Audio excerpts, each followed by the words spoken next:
आज माझा fat loss जर्नीचा 7वा दिवस आहे. सकाळी नेहमीप्रमाणे उठल्यानंतर फुल थंडी होती.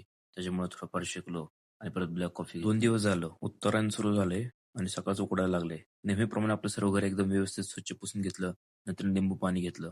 फॅट लॉस हा झाला पाहिजे, पर्याय नाही. नेहमीप्रमाणे आपलं नित्यकर्म चालू होतं. देवधर्म वगैरे झाला की मातोश्रीने प्रेमानंद महाराजांचा सत्संग लावला होता.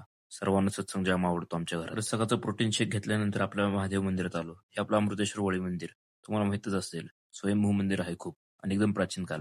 तोवर तर आपले जुने दोस्त भेटले बाबूबाई एकदम विशाळमध्ये. संक्रांत असल्यामुळे आपल्या पिताश्रीने दुकान उघडलं होतं. हे आपलं नारळ फुलाचं दुकान तुम्हाला तर माहितीये. नेहमीप्रमाणे आपली एक भाकरी आणि थोडंसं पनीर.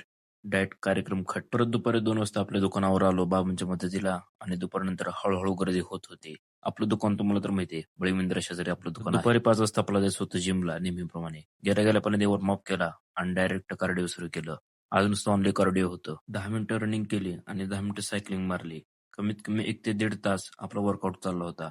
हे सगळं करत असताना परत जिना 10 वेळा खालीवर केला असेल मी. पण मी एकदा कुठली गोष्ट ठरवली ना आपल्याला करायची, पण ती मी करणारच, काही म्हणा.